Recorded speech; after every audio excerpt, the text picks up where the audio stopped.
Assim, pessoal, a situação agora é aquela que a gente propôs.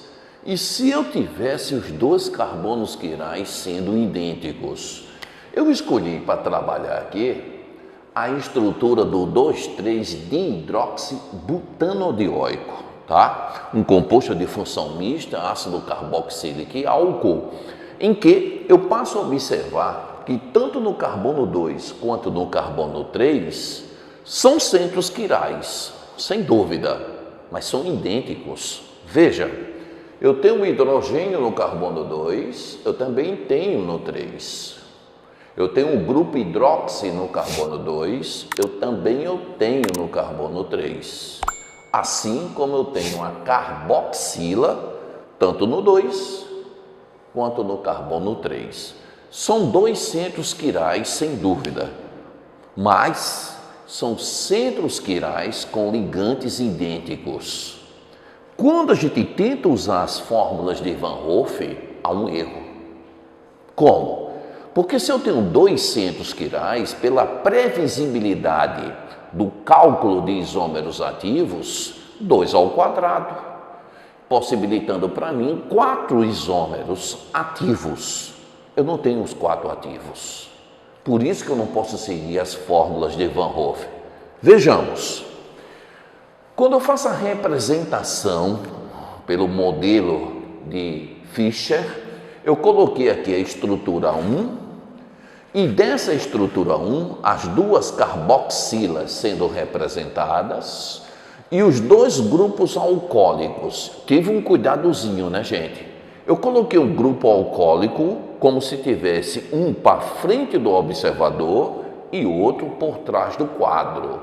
Por quê? Porque se eu cortar essa estrutura por uma linha imaginária chamada de eixo de simetria, esse lado de cima não se encaixa com o lado inferior, minhas mãos. Isso é o que a gente chama de assimetria. Essas duas estruturas não são sobreponíveis.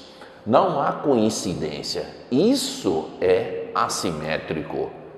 Logo, eu fiz uma imagem.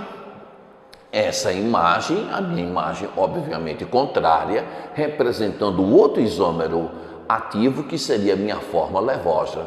O grupo alcoólico, invertido aqui, o hidrogênio. Então, eu tenho aqui um par de isômeros do tipo ativo, que seria o meu destrógeno e o meu Lavoisier. Vamos tentar fazer a terceira possibilidade? Bem, qual que seria a terceira possibilidade? É a única para mim. Eu coloquei os dois grupos alcoólicos para o mesmo lado. Tanto podia ser para frente como podia ser para trás. E aí acontece algo curioso. Quando eu corto essa estrutura, aí o que é que a gente observa? Coincide exatamente a parte superior com a parte inferior. Elas se encaixam. Isso significa que está havendo simetria.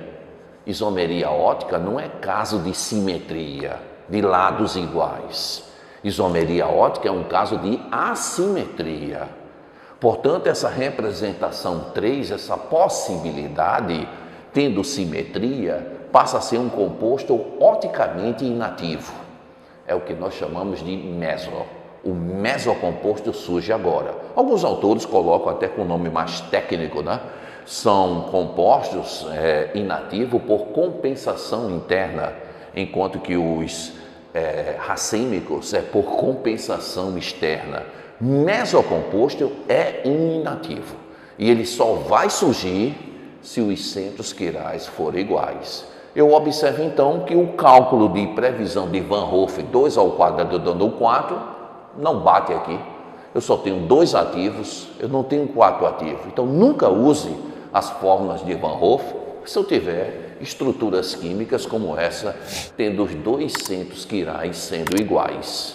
Ao fim, eu vou ter 2 ativos, os enantiômeros, os enantiomorfos, um é a imagem contrária do outro, o destrógeno e o Lavoisier, e agora 2 inativos, porque eu posso misturar o destrógeno com o Lavoisier e ter um natural, o comum, que é o racêmico, e agora eu tenho um isômero inativo em função da simetria.